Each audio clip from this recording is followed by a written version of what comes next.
Live है, आप start कर सकते हैं।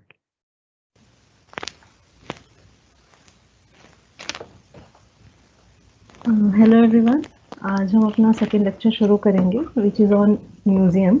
कल हम लोगों ने आर्काइव्स के बारे में पढ़ा, उनकी डेफिनेशंस के बारे में पढ़ा, उनकी वैरायटी के बारे में पढ़ा। आज हम लोग पढ़ेंगे म्यूज़ियम्स के बारे में कि म्यूज़ियम्स क्या हैं और उनकी डेफिनेशंस क्या हैं, और म्यूज़ियम, आर्काइव और लाइब्रेरी का जो हम डिफ्रेंसिएशन है कि उनमें क्या डिफरेंस है, उसको हम कल पढ़ेंगे। ठीक है, एंड आई होप सबको स्लाइड्स दिख रही होंगी। तो will start with the definition of museum कि म्यूजियम का एक्चुअल फंक्शनिंग क्या है, उसका काम क्या होता है। तो म्यूजियम एक फिजिकल स्पेस को हम डिफाइन करते हैं, एक बिल्डिंग होती है in a traditional point of view. तो museum is a complex that preserves and displays historical, scientific, aesthetic और कल्चरल आर्टिफैक्ट्स। ठीक है, तो यहाँ पे प्रिजर्व करना यानी कि संरक्षण किया जाता है और दिखाए जाते हैं पुरातात्विक चीज़ें, मूर्तियाँ, मृतभांड, पॉटरी, इमेजेस, आइकन्स, पेंटिंग्स, बहुत सारी चीज़ें, प्लस साइंटिफिक चीज़ों को भी दिखाया जाता है। जैसे अगर कोई साइंस एंड टेक्नोलॉजी म्यूजियम है या कोई रेलवे म्यूजियम है या अलग अलग वैरायटी के म्यूजियम्स होते हैं, या नेचुरल हिस्ट्री म्यूजियम होता है। नेचुरल हिस्ट्री म्यूजियम में ह्यूमन एवोल्यूशन को दिखाया जाएगा from one stage to another stage. Historical museum में प्री हिस्ट्री से लेके, प्रोटो हिस्ट्री से लेके अभी जो अपना करंट हिस्ट्री है उसको दिखाया जाएगा। एंड देन कल्चरल आर्टिफैक्ट्स को दिखाने के लिए हम एक पर्टिकुलर कल्चर में क्या क्या चीज़ें होती हैं, जैसे ड्रेसेस हो गए, उनके ऑर्नामेंट्स हो गए, उनके खाने पीने का तरीका, उनके फेस्टिवल मनाने का तरीका, उनके रहन सहन का तरीका, ये सब चीज़ें हम दिखाते हैं। साइंटिफिक म्यूजियम में अगेन या तो कोई वॉर म्यूजियम होता है तो उसमें हम वेपनरी दिखाते हैं। साइंस म्यूजियम में जैसे इंडिया दिल्ली में अपना साइंस म्यूजियम है, वहाँ पे हमारी टेक्नोलॉजीज को दिखाया जाता है, ऑप्टिकल इल्यूजन्स को दिखाया जाता है। ठीक है, तो ये सारी चीज़ें वैरायटी ऑफ म्यूजियम्स में हमको देखने के लिए मिलती हैं। तो यहाँ पे हमारा जो भी नया इनोवेशन है उसको भी डिस्प्ले किया जाता है, प्लस जो हमारे पास्ट ट्रेडिशंस रह चुके हैं उनको भी डिस्प्ले कराया जाता है। अब हम बात करेंगे कि ये म्यूजियम जो टर्म है वो कहाँ से आया है। एज सेड अर्लियर, जो म्यूजियम है या जो आर्काइव्स है, क्योंकि हम लोग प्रिडोमिनेंटली इंग्लिश को यूज़ करते हैं, तो जो हम इसकी डेफिनेशन के बारे में बात करेंगे, म्यूजियम अगर हम बोलेंगे तो अगेन इसका रूट हमें Greek and Roman and Latin cultures में ही मिलेगा। ठीक है, तो बेसिकली जो ये टर्म है म्यूजियम, ये ग्रीक ओरिजिन का है। म्यूजियम एक वर्ड है, उससे लिया गया है। म्यूजियम का मतलब होता है सीट ऑफ म्यूजिस, जो 9 ग्रीक डेटीज हैं। ठीक है, उसको सिग्निफाई करता है, और ये 9 ग्रीक डेटीज जो इन पर्टिकुलर ये अलग अलग स्कूल ऑफ थॉट को बिलोंग करते हैं, और उनकी सीट को म्यूजियम बोला जाता है। तो इससे ही पता चलता है इस डेफिनेशन से कि म्यूजियम नॉलेज क्रिएशन के लिए, नॉलेज प्रिजर्वेशन के लिए and variety of thought process को डिस्प्ले करने के लिए बनाए गए थे, even inception of their conception, तब से। ठीक है, रोमन टाइम में people use to use the term museum. Roman time पे भी यूज हो रहा था। इंडियन कॉन्टेक्स्ट में जो ये इंग्लिश स्टाइल ऑफ या Greek and Roman style of museum construction बहुत लेटर पॉइंट ऑफ टाइम में आता है, बट क्योंकि हम एक प्रोसेस की बात कर रहे हैं कि कैसे इवॉल्व या एवोल्यूशन इसका हुआ था, तो इसको हम इसी तरीके से बात करेंगे। तो ग्रीक टर्म्स की हमने बात कर ली, क्या उन्होंने टर्म्स एंड टर्मिनोलॉजी यूज किया था। अब रोमन टाइम में people use the term museum to refer to establishments where philosophical debates were taking place. और इस वजह से, क्योंकि ग्रीक कल्चर में बोला गया है कि different different school of thoughts यहाँ पे आएंगे। रोमन पीरियड में फिलोसॉफिकल, रोमन कल्चर बहुत ज़्यादा फिलोसॉफिकल डिबेट्स को मानता था। इवन इंडिया में भी फिलोसॉफिकल डिबेट्स होती थी, बट जो पर्टिकुलर एरिया में होता था उसको म्यूजियम नहीं कहा जाता था, because it's a derived term. तो रोमन टाइम में जिस एरिया में फिलोसॉफिकल डिबेट ज़्यादा हो रही थी उसको दे वर कॉलिंग म्यूजियम। ठीक है, तो म्यूजियम जो है, सबसे पुराना एविडेंस हमको म्यूजियम का मिलता है म्यूजियम ऑफ अलेक्जेंड्रिया, जो टॉलमी वन सोटर जो है। टॉलमी जो है ये एक ग्रीक रोमन रूलर था जो अलेक्जेंडर के पार्ट था, मतलब अलेक्जेंडर की टीम का पार्ट था। उसका जो बड़ा एक वॉयज निकला था, एक वॉर सेटअप निकला था टू कॉन्कर द वर्ल्ड, उसका पार्ट था। ऐसे 7 या 9 उसके सेनापति बोल सकते हैं थे। तो टॉलमी इजिप्ट में रह गया था। तो वहाँ पे अलेक्जेंड्रिया करके एक सिटी है, जो ग्रीक और रोमन एरिया है।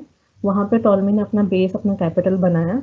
एंड 3rd सेंचुरी बीसी में वहाँ पे एक अलेक्जेंडर को डेडिकेट करते हुए म्यूजियम भी रेडी किया। एंड ये जो सिटी है अलेक्जेंड्रिया, ये अलेक्जेंडर के नाम पे ही इन लोगों ने रखी है। ठीक है, तो इसमें क्या था, ये जो म्यूजियम बना था 3rd सेंचुरी बीसीई अलेक्जेंड्रिया में, बेसिकली इसका फोकस था on the academic point of view. So it had a college of academics and a library. This institution served as a model for the modern day universities. और यहाँ पे इस museum का क्या काम था? Preserving and explaining the tangible aspect of history was not only the responsibility of the museum but also creation of knowledge. Tangible aspect क्या होते हैं? अब मैं ये बता देती हूँ क्योंकि अभी बाकी लेक्चर में ये 2 टर्म्स बहुत ज़्यादा आएंगे। टैंजिबल एंड इनटैंजिबल हेरिटेज जो है, टैंजिबल हेरिटेज जैसे ये पेन हुआ, इसको मैं पकड़ पा रही हूँ, I can touch and feel it, तो ये टैंजिबल हेरिटेज या टैंजिबल चीज़ में आएगा। इनटैंजिबल चीज़ वो होती है जैसे तुम्हारे फोक सॉन्ग हो गए, कुछ एक पर्टिकुलर वे ऑफ ड्रेसिंग हो गया, या कोई स्टोरीज हो गई। तो जिस चीज़ को हम लोग टच नहीं कर पाते, जिसको हम सिर्फ सुन या फील कर पाते हैं, वो चीज़ हमारे इनटैंजिबल हेरिटेज होती है। तो अलेक्जेंड्रिया में जो म्यूजियम बना था, इसका मेन फोकस ये था, कि यहाँ पे एक second, in addition to preserving and conserving the artifacts, यहाँ पे मॉडर्न डे यूनिवर्सिटीज़ का भी एक सेटअप डाला गया। ऑल्सो यहाँ पे टैंजिबल हेरिटेज के साथ साथ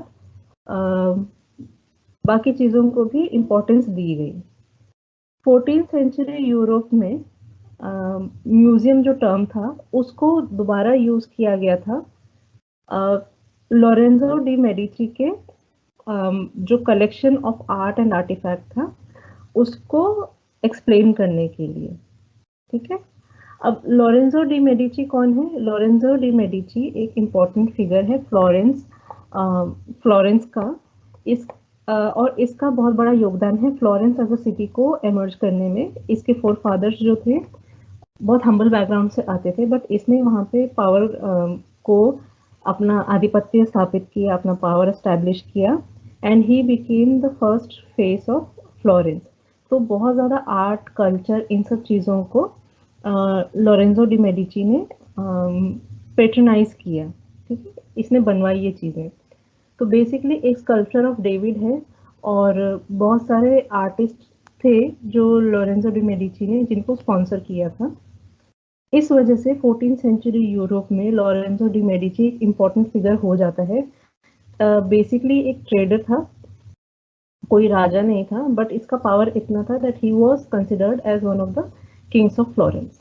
तो इसका जो कलेक्शन ऑफ आर्ट था उसको 14th सेंचुरी में यूरोप में डिस्क्राइब किया गया था एज म्यूजियम, क्योंकि बहुत डाइवर्स, ये पेंटिंग्स बनवाता था, स्कल्पचर बनवाता था, थिएटर एक्टिविटीज को स्पॉन्सर करता था, आर्टिस्ट को स्पॉन्सर करता था। इस वजह से इस टर्म को यूज किया गया। However the term referred not to the physical structure but also the idea and concept. ठीक है, तो ये जो म्यूजियम था, जरूरी नहीं है कि एक फिजिकल स्पेस, एक पर्टिकुलर बिल्डिंग जहाँ पे सामान रखा गया है उसी को तुम म्यूजियम बोलोगे, बट जो एक idea of preserving these things उसको भी म्यूजियम की तरह डिफाइन किया गया था। And again then 17th century Europe जो है उसमें म्यूजियम को, जो टर्म म्यूजियम है, तो अभी हम देख रहे हैं कि जो टर्म म्यूजियम है विथ सेंचुरीज, इसका कॉन्सेप्ट एंड नोशन धीरे धीरे चेंज होता जा रहा है। 17th सेंचुरी यूरोप में म्यूजियम को रेफर किया जाता था ऑडिट एक कलेक्शन ऑफ ऑडिटीज और एंटिक्विटीज को जहां संरक्षित करके रखा गया है उसको म्यूजियम बोल रहे हैं 17th सेंचुरी यूरोप में। अब ऑडिटीज होता है जो हम बोलते हैं ना अजायब घर, जिसमें अजीबो गरीब तरीके की चीजें रखी रहती हैं, बहुत ही ज्यादा यूनिक चीजें रखी रहती हैं। तो उस वजह से उसको इन लोगों ने 17th सेंचुरी में म्यूजियम को बेसिकली ऑडिटीज और पुरानी चीजों को जहाँ पे संरक्षित करके रखा जा रहा है उसको इन लोगों ने 17th सेंचुरी में म्यूजियम की उपाधि दी। And some of the private collection जैसे कि John Tradescant's curiosity cabinet was referred to as museum in England. ठीक है, in 1675 the collection was displayed in University of Oxford. 1683 the gates of the museum were open to general public. अभी हम देखेंगे जैसे Lorenzo का जो collection था Medici का, वो कॉमन ले लोगों के लिए नहीं था, वो नोबल्स एंड एरिस्टोक्रेटिक फैमिलीज ही उसको देख पाती थी, उसको एक्सपीरियंस कर पाती थी। ठीक है, लेकिन 1683 में जो म्यूजियम है उसके गेट कॉमन लोगों के लिए भी खोल दिए गए। तो यहाँ पे अब म्यूजियम्स को लोगों के लिए एक्सेसिबल बनाया जा रहा है सो दैट वो इन चीज़ों को सीखें, समझें, देखें और एक नया वर्ल्ड पॉइंट ऑफ व्यू को अपनाएं। ऐसे ही 1753 में notion of museum was an institution to conserve and show collection. It became evident to the ordinary people. ठीक है, तो बेसिकली 1753 में कोई भी एक कलेक्शन को प्रिजर्व करने के लिए, उसको संरक्षण देने के लिए और लोगों को दिखाने के लिए म्यूजियम का निर्माण होने लगा। 19th and 20th सेंचुरी में जाके museum were used to refer to a facility that contained cultural object and allowed the access to general public to such facilities. तो बेसिक ये है कि after 1683, after 17th century museum जो हैं they were basically open to public. तो general public वहाँ आती थी, कल्चरल आर्टिफैक्ट्स को देखती थी, maybe the kind of dresses that they were, जो टेम्पल रिमेन्स हैं या चर्च रिमेन्स हैं या पेंटिंग्स हैं, इन सबको हम कल्चरल आर्टिफैक्ट्स बोलते हैं। ठीक है, जो किसी कल्चर के बारे में एक धारणा बनाने में हमारी मदद करें, कल्चरल आर्टिफैक्ट्स हैं। और ये हमारा 19th एंड 20th सेंचुरी में ऑल ओवर द वर्ल्ड ये डेवलपमेंट चल रहा है। बट इंडिया में जो आइडिया ऑफ म्यूजियम है वो आया है by 18th century itself, not beyond that. तो इसमें इंडिया का सबसे पहला जो हमारा म्यूजियम बना है वो है 1814 में द इंडियन म्यूजियम जो कलकत्ता में है। ठीक है, बट इसका फाउंडेशन एस्टैब्लिश हुआ था 1793 में एशियाटिक सोसाइटी द्वारा। तो Asiatic society of Bengal, basically this is the first Asiatic society which was constructed in India, ये बंगाल में एस्टैब्लिश हुई है। तो इसको अगर हमें डेट पर्टिकुलर याद नहीं है, 1793 याद नहीं है, तो वी कैन सिंपली से 18th सेंचुरी में एशियाटिक सोसाइटी ऑफ बंगाल का एस्टैब्लिशमेंट हुआ है। एंड आफ्टर दैट ओरिएंटलिस्ट के द्वारा एंड एशियाटिक सोसाइटी की हेल्प से 1814 में, that is by 19th century, जो हमारा first museum of India the Indian museum was establish in Kolkata. ठीक, अब इसके बाद जब ये हुआ Asiatic society basically decided to construct a museum for the study of oriental knowledge system and 1814 में हमारा पहला म्यूजियम बन गया। 1937 में the first university museum was established. ठीक है, यूनिवर्सिटी म्यूजियम क्या होते हैं कि कोई भी एक यूनिवर्सिटी हो गई, Delhi university, Jadavpur university, Jawaharlal Nehru university, Azim Premji university, ये अलग अलग आज के टाइम की यूनिवर्सिटीज हैं। ठीक है, इन यूनिवर्सिटीज के पास अगर कोई आर्टिफैक्ट्स हैं, और डेक्कन यूनिवर्सिटी फॉर से, डेक्कन यूनिवर्सिटी एक ऐसी यूनिवर्सिटी है जिसके पास अपना एक म्यूजियम है, क्योंकि Deccan university basically archaeological materials पे काम करते हैं, वो आर्कोलॉजिकल एक्सकवेशंस को carry, they take part in archaeological excavations. तो उनके पास बहुत ज़्यादा मटेरियल होता है आर्कोलॉजी से रिलेटेड, तो उसको प्रिजर्व करने के लिए उन लोगों ने एक डेक्कन आर्कोलॉजी म्यूजियम बना रखा है। तो ये सारे म्यूजियम जो हैं they are known as university museum. ठीक है, इस चीज़ को हम दोबारा रिपीट करेंगे when we are talking about the types of museum. तो जो पहला university museum, the concept of university having a museum started in 1937। और ये किसने स्टार्ट किया था? सर आशुतोष मुखर्जी, उन्होंने कलकत्ता में शुरू किया। एंड जो म्यूजियम उन्होंने एस्टैब्लिश किया, it was named after him, Ashutosh museum of Indian art. ठीक है, उसके बाद there has been constant increase in the number of university museums. ठीक है, and at present we have 300 museums in India devoted to art and science. ठीक है, और उसके बाद नए नए प्रकार के म्यूजियम्स या न्यू वैरायटीज ऑफ म्यूजियम जो हैं इंडिया में आ रहे हैं, जैसे ओपन एयर म्यूजियम हो गया, जैसे एवरीडे लाइफ म्यूजियम जो मैं बता रही हूँ, तो ये एक ओपन एयर म्यूजियम है, या हैंडीक्राफ्ट म्यूजियम जो है, उसमें एग्जिबिट्स जो हैं अंदर रूम्स में लगे रहते हैं, बट एक ओपन एयर एरिया होता है जहाँ अलग अलग गांव के कल्चर में, क्योंकि वहाँ से म्यूजिशियंस और डांसर्स आके परफॉर्म करते हैं, तो उनकी लाइफ को हम एक्सपीरियंस कर सकते हैं। एंड इको म्यूजियम हो गया एंड वर्चुअल म्यूजियम हो गया। तो ये वैरायटी ऑफ म्यूजियम्स जो हैं अब इस टाइम पे इंडिया में दे आर एमर्जिंग। ठीक है, तो basically they emerge and adopted to the society and gave less importance to the building, and they are also known as new age museum. अगर कोई क्वेश्चन आता है कि what are the new age museums, तो उसमें हम इनका ही नाम लिखेंगे, open air museum, eco museum and virtual museum. इन लोगों ने सोसाइटी जैसे चेंज हो रही है, तो चेंजिंग सोसाइटी के साथ अपने आप को भी ढाला, एंड एक फिजिकल बिल्डिंग को इम्पोर्टेंस ना देते हुए एक आइडिया ऑफ म्यूजियम को इन लोगों ने अपनाया अपनी इसमें व्यू पॉइंट में।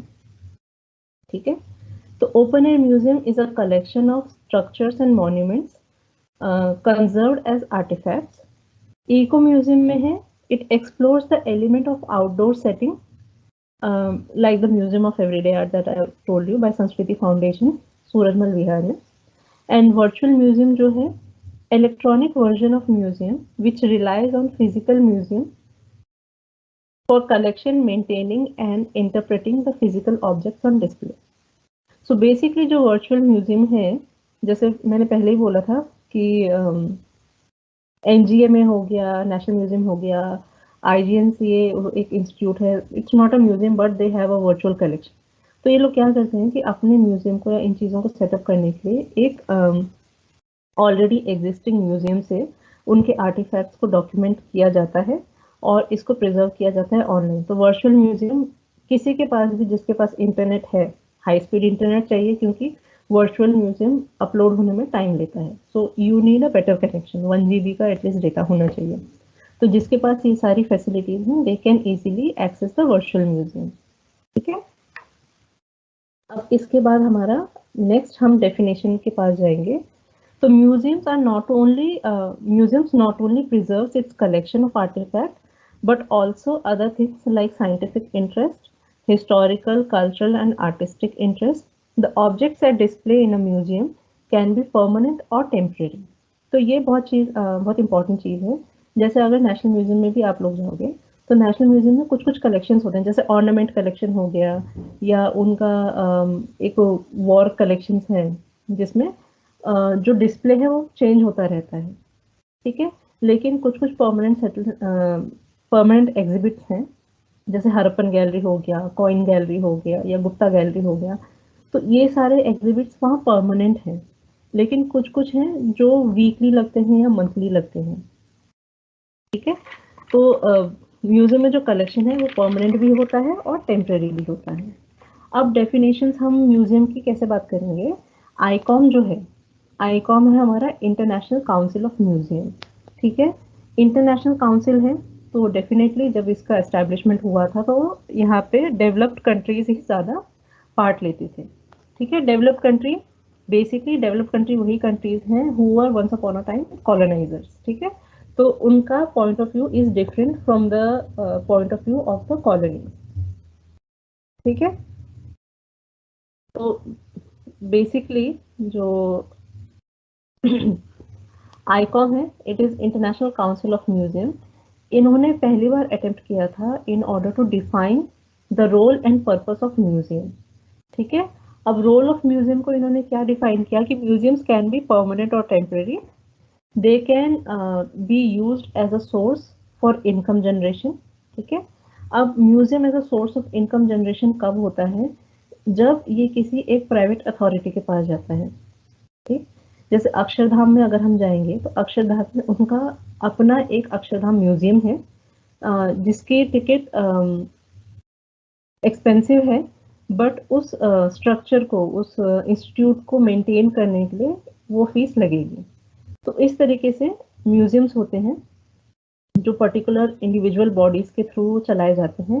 दे can be used for income generation, but normally जो सेंट्रल गवर्नमेंट का या स्टेट गवर्नमेंट का या कोई एनजीओ रन जो ये रहता है, हमारे म्यूजियम्स रहते हैं, उनका main focus is not on income generation but on knowledge generation. ठीक है, तो म्यूजियम्स कैन बी परमानेंट और temporary, they can be used as source for income generation. ठीक है, access of museums to general public should be there. They improve the viewer's worldview and educate the viewer. They also protect the tangible and intangible heritage. ठीक है, जैसे मैं पहले बता चुकी हूँ कि tangible जिसको हम टच कर सकते हैं, आंखों से देख सकते हैं, जिसको हम फिजिकली फील कर सकते हैं। इंटेंजिबल जिसको हम फिजिकली फील नहीं कर सकते, जिसको सुन समझ, इमोशंस, जैसे अगर किसी के इमोशंस देखें, इमोशंस आर ऑल्सो इंटेंजिबल। ठीक है, we can only see and experience them, we can't touch those kind of things. ऐसे ही folk songs, stories, cultural practices, जैसे the way someone walks, the way someone dresses, ये सब intangible heritages हैं। ठीक है, तो बेसिकली आईकॉम ने museum को डिफाइन करना चाहा, इसकी एक लेक्सियोग्राफी सेटअप करनी चाहिए इन अर्ली 1950s। और जो इनके फर्स्ट डायरेक्टर हैं जॉर्ज हेनरी रेवेल, उन्होंने इस ऑर्गेनाइजेशन को हेड किया था, बट इसके मेंबर्स जो थे दे वर मोस्टली कॉलोनाइजर कंट्रीज। ठीक है, अब इसको इन डेप्थ में तुम्हें पढ़ के बता देती हूँ, so that if someone is taking notes they can write it. So in 1946 ICOM tried to define museum, and 1950s the definition continuously evolves. ठीक है, in 1950 under the first director Georges Henry Revel, he defined museum as a permanent establishment administered in general interest for the purpose of preserving, studying, enhancing by various means, and in particular exhibiting to the public for its delegation and instruction groups of objects and specimens which are of cultural value. अब cultural value किस किस चीज में होती है? Artistic, historical, scientific, technological collections, botanical and zoological collections, etc. The traditional concept of museum authored by ICOM director were mainly European. ठीक है, जैसे मैंने पहले ही बोला था कि ये जो डेफिनेशन है जिसमें ये परमानेंट बता रहे हैं and study for preserving and ये सारा, और जो स्पेसिमेंस हैं, सो बेसिकली ये जो आइडिया था एक ट्रेडिशनल कॉन्सेप्ट ऑफ म्यूजियम है जो कि मेजरली डायरेक्टेड बाय यूरोपियंस था। In 1970s, ICOM opened its gate and platform for former colonies, and the definition of museum shifted from permanence with objective of displaying depositories presumed as having cultural significance. तो 1970s में क्योंकि जो भी चीज़ें display पे जा रही थी म्यूजियम में उस टाइम पे, they were all taken from their original homelands and being displayed in other museums. जैसे अगर ब्रिटिश म्यूजियम में हम देखेंगे तो वहाँ पे रोजेटा स्टोन है, इंडिया के बहुत सारे आइकन्स हैं, बहुत सारी चीज़ें हैं। तो इस टाइम पे हाउ कैन यू से कि वो तुम्हारा का प्रिज्यूमेबली तुम्हारा कल्चर दिखा रहा है? It's not the culture of Britain, it was the culture of the colonies that they were forcing these things into. तो 1970s में जब कॉलोनीज वगैरह आने लगे तो उन्होंने बोला कि म्यूजियम को एक परमानेंट सेटलमेंट नहीं होना चाहिए, म्यूजियम्स कैन बी मूविंग, जैसे म्यूजियम ऑन व्हील्स आजकल ये बहुत ट्रेंड में चल रहा है, तो इस टाइप से भी म्यूजियम्स हो सकते हैं। So in 1971 from France there was a scholar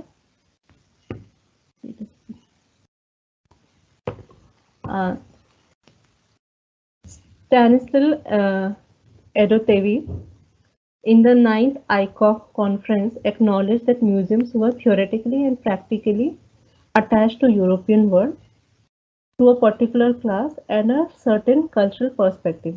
तो 1971 में एक आईकॉम का 9th कॉन्फ्रेंस था, उसमें इन लोगों ने इस चीज़ को रिकॉग्नाइज किया कि जो आईकॉम की डेफिनेशन है या मोटिव है वो बेसिकली यूरोपियन नोशन से अटैच्ड है और एक पर्टिकुलर क्लास जो बूर्जुआ क्लास बोलते हैं, यानी कि जो ऑफिशियल्स एंड ब्यूरोक्रेट्स वाला क्लास होता है उससे अटैच्ड हैं और इनका एक यूरोपियन पॉइंट ऑफ व्यू है चीज़ों को देखने का।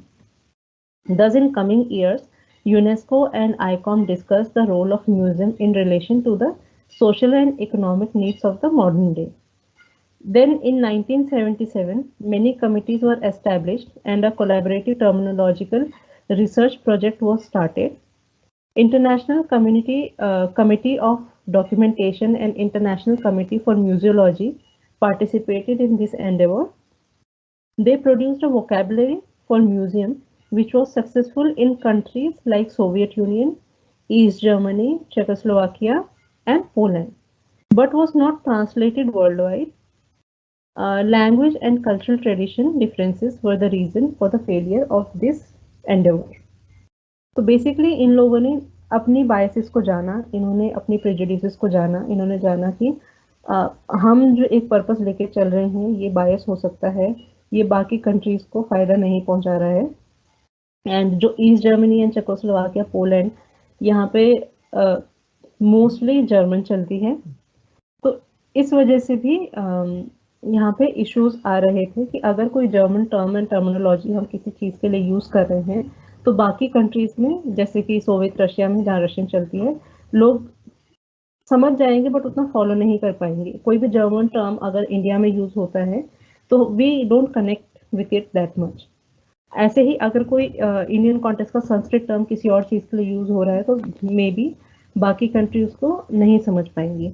तो बेसिकली इन्होंने जो टर्म्स, लेक्सियोग्राफी, एक काइंड ऑफ डिक्शनरी बनाया म्यूजियम से रिलेटेड टर्म्स को समझने के लिए, तो वो बाकी countries apart from Soviet union, east Germany, Czechoslovakia and Poland, बाकी कंट्रीज के समझ में नहीं आया क्योंकि एक language and cultural tradition barrier था।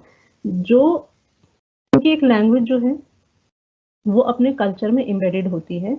अगर मैं हिंदी बोल रही हूँ तो उसमें मेरे जो मदर टंग है उसके इम्पैक्ट आएगा, तो मे बी मेरी हिंदी इतनी प्योर नहीं होगी जितनी प्योर किसी यूपी या बिहार वाले की हिंदी होगी। सिमिलरली हम देख रहे हैं कि हमारी जो लैंग्वेज है, अगर कोई मलयालम बोल रहा है केरला में रह के तो उसकी मलयालम ज़्यादा प्योर होगी बजाय कि उस इंसान की मलयालम जो दिल्ली में रह के मलयालम बोल रहा है। तो language changes when you change your physical location, और तुम पे कौन कौन सी दूसरी लैंग्वेजेस का इम्पैक्ट पड़ रहा है। तो अगर मुझे एक से ज़्यादा लैंग्वेज आती है, मुझे 4-5 लैंग्वेज आती है, तो मेरी मदर टंग में भी उन लैंग्वेजेस का इम्पैक्ट आएगा। सिमिलरली ये जो लैंग्वेज है, क्योंकि language is embedded in where you reside and the culture that you come from, तो अगर मैं एक लैंग्वेज यूज कर रही हूँ किसी और लैंग्वेज को समझाने के लिए, किसी और चीज़ को समझाने के लिए किसी और कंट्री में, तो वहाँ ये बैरियर आना जायज़ है, मुनासिब है, और इस वजह से यहाँ पे इश्यूज आईकॉम को भी फेस करने पड़े। So by 1974, they again revised the definition and worked out an extensive terminology with many international committees.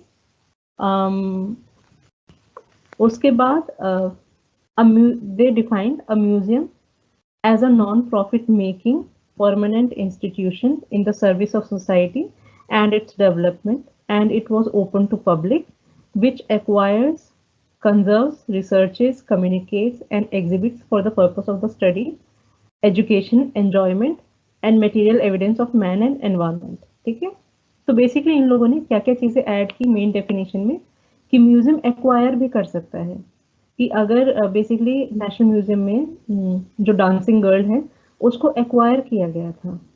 ठीक है, तो वो क्योंकि जब पार्टीशन हुआ था तो आधा सामान इधर रह गया था, आधा सामान उधर रह गया था, तो ये एक म्यूचुअल अंडरस्टैंडिंग के द्वारा एक सामान इधर तो एक सामान पाकिस्तान में, बेसिकली म्यूचुअल पीस एक्सचेंज था। वैसे ही म्यूजियम्स कैन ऑल्सो एक्वायर, जैसे कि मैंने बताया छत्रपति शिवाजी म्यूजियम में एक टेम्परेरी एग्जिबिट लगा था इजिप्शियन ममी का, तो वो भी एक्वायर करा था but for a temporary point of time. लेकिन परमानेंट एक्वायर भी हम चीज़ों को यानी कि किसी से हम ले सकते हैं, खरीद सकते हैं, हमारा सामान हम मांग सकते हैं वापस, ठीक है। तो म्यूजियम एक्वायर कर सकता है चीज़ों को, कंजर्व करता है, वो रिसर्च करता है और एजुकेशन पर्पस भी म्यूजियम का एक बहुत बड़ा पार्ट है। और यहाँ पे सोसाइटी को सर्विस करनी है। अगर एक म्यूजियम बना है तो it's not for money generation, it is for the service of society. लेकिन जब ये डेफिनेशन आया था तो this definition was also question by the conservatives in the ICOM, and they were not happy with the use of the term in the service of society and its development. ठीक है, this definition और उन लोगों का ये problem क्यों आया था, एक तो कंजर्वेटिव ने ये बोला कि अगर हर कोई सोसाइटी को डेवलप करेगा या नॉन प्रॉफिट जनरेशन होगा, then how will museum continue to work. अगर उसके पास पैसा नहीं होगा या उसके पास कहीं से सपोर्ट नहीं होगा या वो मनी जनरेट नहीं कर रहा है, तो म्यूजियम को चलाने में एक फाइनेंशियल कंस्ट्रेंट आएगा। उस वजह से conservatives were not happy with that. लेकिन इसका एक और बहुत न्यूट्रल अगेंस्ट वो भी आया था कि दे वर सेइंग, जो कंजर्वेटिव्स के थ्रू नहीं था, बाकी लोगों ने भी एक जायज ऑब्जेक्शन डाला था। There was an objection on the basis that this definition ignored intangible heritage and new kind of museums like Eco Museum in France or Indigenous Museum of Latin America. So they were saying कि जो new kind of museum है वो भी इस definition में नहीं आ रहे हैं और जो intangible heritage है वो भी इस definition में नहीं आ रहा है. And then there were scholars like Jeffrey Lewis who defined museum as a supporter of knowledge and made of material and immaterial evidence of the cultural and natural heritage of humanity. So in order to sum up, museum is a place, physical or virtual, preserves various objects to benefit the general public. ठीक है, इसके बाद Martha arjuna है Cuba से, she is a museologist. She also defined museum as an indispensable element of support for social and cultural development. Norman Rusconi है अर्जेंटीनिया से. He says that museum is centers of social transformation. And then Teresa Schneier है Brazil के, and she says that museum is a phenomena related to cultural heritage of humanity, an institution created in the service of the society to represent and attribute value by means of identification, preservation, research, and communication of material and immaterial testimonies. So basically जो new definition आ रही थी, इसमें they were seeing museum as the main source of bringing a change in the society and portraying museum as knowledge generators. ठीक है, जिसमें एक particular object को identify किया जाता है और उसको preserve किया जाता है. So basically in 2003 onwards till 2005, the focus of museum, ठीक है, was functions of investigation, maintaining communications, etc. So the definition in 2005 given by ICOM for museum was, the museum is an institution for the benefit of the society devoted to exploring and understanding the world of researching, preserving and communicating, notably through the interpretation and exhibition of tangible and intangible heritage that constitute the heritage of humanity, and it is also a not for profit institution. ठीक है, तो ये 2005 वाला जो definition है उसमें दे made it clear कि ये नॉट टू प्रॉफिट इंस्टीट्यूशन होना चाहिए म्यूजियम, एंड ये एक इंटेंजिबल एंड टेंजिबल हेरिटेज का पार्ट हो सकता है. And finally in 2007 Vienna Austria, ICOM adopted a revised definition of museum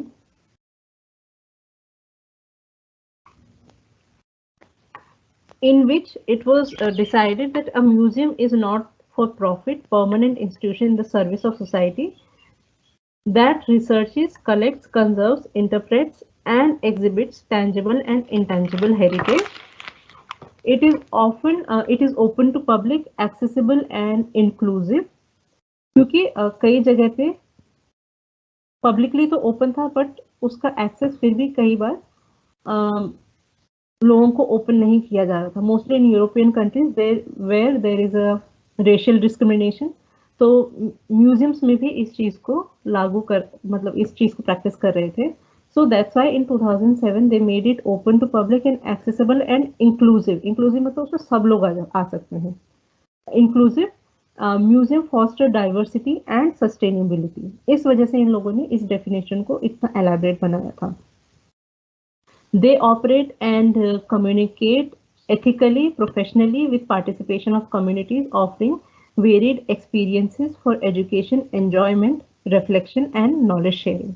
So this is the final definition of museum given by ICOM in 2007, and I think अभी इसमें दोबारा एक change आना चाहिए एंड म्यूजियम को फिजिकल स्पेस की जगह virtual space में भी लाना चाहिए। So that's a thing for debate. And then we'll come to the types of museum. तो म्यूजियम की वैरायटी अलग अलग होती है। इसका नेचर अलग होता है based on the discipline and diversification of the authority that controls it, या मेजर डिफरेंसेस जो होते हैं इसमें फील्ड में, पर्पस में, कलेक्शन में, and the range of collection that and the targeted audience. अगर मैं चाह रही हूँ कि कोई म्यूजियम में खाली स्कॉलर्स के लिए एंड एक पर्टिकुलर फील्ड के एक्सपर्ट्स के लिए खोलूँ, तो उसका कलेक्शन मैं डिफरेंट बनाऊंगी। अगर मैं जनरल पब्लिक के लिए कलेक्शन खोलना चाह रही हूँ जिसमें स्टूडेंट्स एंड कॉलेज गोयर्स या ओल्ड एज पीपल सब लोग आ सकते हैं, तो उसको मैं और सिंप्लीफाइड बनाऊंगी सो दैट वो हर किसी को समझ में आए। ठीक है, तो बेसिकली जो कैटेगरी ऑफ म्यूजियम है depends on the basis of the collection displayed and who is controlling that particular museum, whether it's state control, private individual control, या किसी बोर्ड ऑफ ट्रस्टी के अंडर है।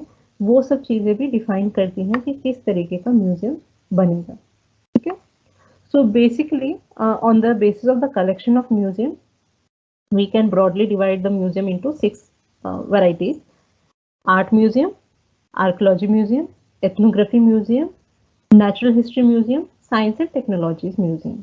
ठीक है, ये broad category है, इसमें और categories add हो सकती हैं with time, but this is the overall gist of the museum that can be categorized into compartment, that basically 6 categories that can be compartmentalized together.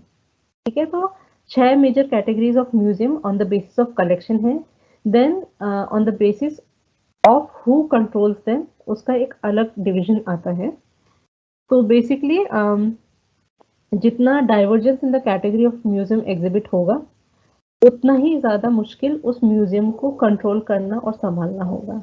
इसीलिए इन कैटेगरीज को डिफाइन किया जाता है कि अगर एक साइंस एंड टेक्नोलॉजी वाला म्यूजियम है तो उसमें हम एक लिमिटेड पार्ट है जिसको किसी और चीज के लिए देंगे, जैसे टेक्सटाइल टेक्नोलॉजी को ही हम ज्यादा नहीं दिखाएंगे, या मशीन मेकिंग टेक्नोलॉजी को ही हम ज्यादा नहीं दिखाएंगे।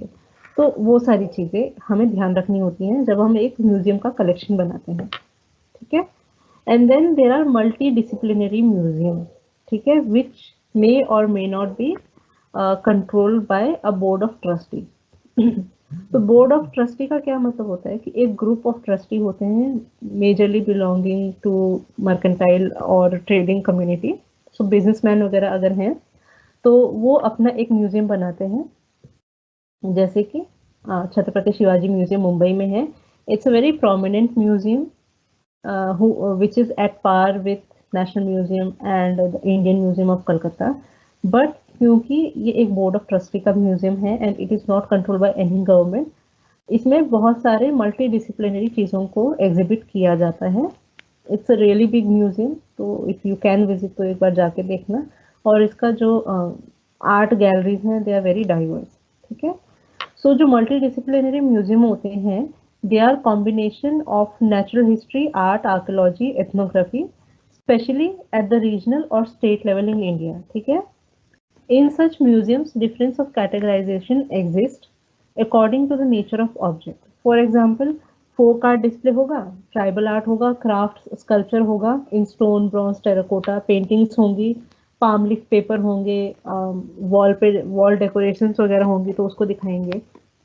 एंड उसके बाद हमारे आते हैं साइंस म्यूजियम।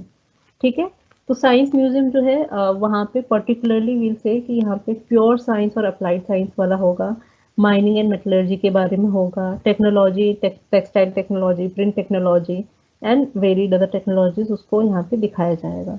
फिर म्यूजियम ओन्ड बाय और control by central government, state, university, colleges, municipality, private और पब्लिक ट्रस्ट और individuals, again defines the variety of museum. ठीक है, they have different nomenclature on the basis of who controls them. तो जो local museum होंगे या तो उनको किसी म्यूनिसिपैलिटी या किसी यूनिवर्सिटी ने या फिर किसी स्टेट गवर्नमेंट ने बनाया होगा, लेकिन जो पैन इंडियन म्यूजियम्स होंगे या मेजर इंपॉर्टेंस के म्यूजियम होंगे जो सेंट्रल गवर्नमेंट ही उसको या गवर्नमेंट ऑफ इंडिया जो है वो उसको चलाएगी, तो वो वाले म्यूजियम हमको नेशनल म्यूजियम की कैटेगरी में डालने होते हैं। और then there are also archaeological site museum. Archaeological site museum क्या है, एएसआई के कंट्रोल के अंडर आते हैं। ASI is archaeological survey of India, ये पुरातत्व विभाग है भारत सरकार का। तो इनके पुरातात्विक संग्रहालय होते हैं, ठीक है। और यहाँ क्या होता है कि कोई भी एक साइट होती है जहाँ पे खनन या खुदाई हुई होती है, जहाँ पे पुरातात्विक चीज़ों को निकाला गया होता है, वो वहाँ पे इनको एक छोटा या बड़ा depending on the size of the site एक संग्रहालय बनाया जाता है, एक म्यूजियम बनाया जाता है। तो बहुत सारी साइट हैं जैसे कि जागेश्वर हो गया, सांची हो गया, सारनाथ, वैशाली, लोथल एंड नालंदा, और बहुत सारी ऐसी साइट्स हैं जहाँ पे आर्कोलॉजिकल म्यूजियम्स को सेटअप किया गया है। एंड जागेश्वर और जो भी मैंने एग्जाम्पल बताया, they are comparatively larger museums at the archaeological sites, ठीक है। तो इसी वजह से हमने इनको in particular archaeological sites archaeological museum बोला है। देन डिपार्टमेंटल म्यूजियम भी होते हैं या डिपार्टमेंट म्यूजियम होते हैं, जो एक पर्टिकुलर भारत सरकार के पर्टिकुलर डिपार्टमेंट ने अपने आप बनाया होता है, जैसे कि forest research institute of Dehradun, FRI बोलते हैं इसको। तो यहाँ पे बहुत सारे अलग अलग स्पेसिमेंट्स हैं, बोटैनिकल स्पेसिमेंट्स हैं, जूलॉजिकल स्पेसिमेंट्स हैं, फॉसिल्स हैं, और बहुत एक बड़ा एरिया में फैला हुआ है। तो एफआरआई जो है ये एक डिपार्टमेंटल म्यूजियम के अंडर आता है। नेशनल म्यूजियम के अंडर आता है हमारा national museum of Delhi, NGMA, national gallery of modern art and handicraft and handloom museum, and rail transport museum. Rail transport museum जो है इसको हम सेंट्रल गवर्नमेंट के अंदर इसीलिए बोल रहे हैं, ये किसी डिपार्टमेंट के अंदर नहीं आता है, ये सेंट्रल गवर्नमेंट इसको डायरेक्टली रन से, इस वजह से हमने इसको नेशनल म्यूजियम बोला है। इसके बाद बोर्ड ऑफ ट्रस्टी वाला छत्रपति शिवाजी म्यूजियम जो है वो बोर्ड ऑफ ट्रस्टी में आता है। और स्टेट म्यूजियम जो हमारे हैं इसमें गवर्नमेंट म्यूजियम ऑफ मद्रास आता है, पटना म्यूजियम आता है, स्टेट म्यूजियम ऑफ लखनऊ आता है, and museum and picture gallery at Baroda ये भी आता है। सलारजंग म्यूजियम भी आई थिंक आता है इसमें। एंड उसके बाद जो यूनिवर्सिटी म्यूजियम्स हैं, तो यूनिवर्सिटी म्यूजियम बेसिकली एक पर्टिकुलर यूनिवर्सिटी या कॉलेज कैंपस में बनाए होते हैं, इस वजह से उनको यूनिवर्सिटी म्यूजियम बोलते हैं। Ashutosh museum of folk art जो कलकत्ता में एस्टैब्लिश हुआ था सबसे पहला, तो वो एक यूनिवर्सिटी म्यूजियम है। फिर हमारे पास भारत कला भवन एक वाराणसी में, ये यूनिवर्सिटी म्यूजियम है। आर्कोलॉजिकल म्यूजियम ऑफ डेक्कन ये यूनिवर्सिटी म्यूजियम है। एंड देन म्यूजियम जो है Srinagar museum, it comes under HNB Garhwal university, Srinagar Jammu वाला नहीं, श्रीनगर उत्तराखंड वाला। एंड देन इलाहाबाद म्यूजियम है, वो भी हमारा एक म्यूजियम था जो एक पर्टिकुलर स्टेट के अंडर आता था, लेकिन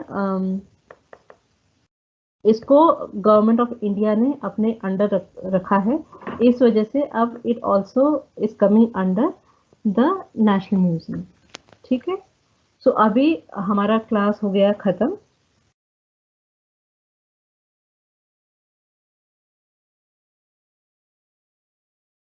and then we'll talk about the questions that you have.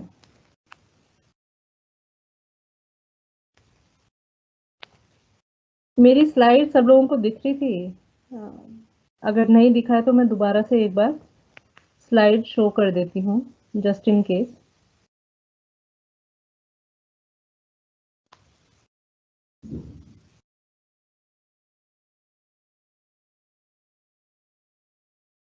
दोबारा से मैं स्लाइड शो कर रही हूँ, अगर आप लोगों को नहीं दिखा है तो I think you can take a look at it.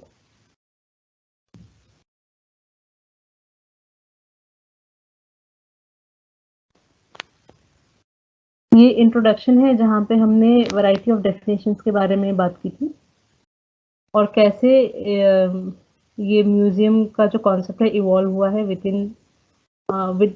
Different centuries 18th century से लेकर 20th सेंचुरी तक क्या क्या चेंजेस आए हैं और इंडिया में कॉन्सेप्ट ऑफ म्यूजियम कब आया था। ये डेफिनेशन है और डेफिनेशन बेसिकली जो म्यूजियम की डेफिनेशन है वो आईकॉम के द्वारा डिफाइन की गई है। ये वैरायटी ऑफ म्यूजियम्स हैं जिसको अभी मैंने डिस्कस किया था। तो if you want you can take a screenshot of it.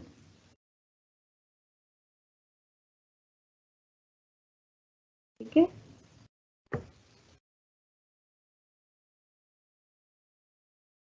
अभी किसी के और कोई क्वेश्चंस हैं?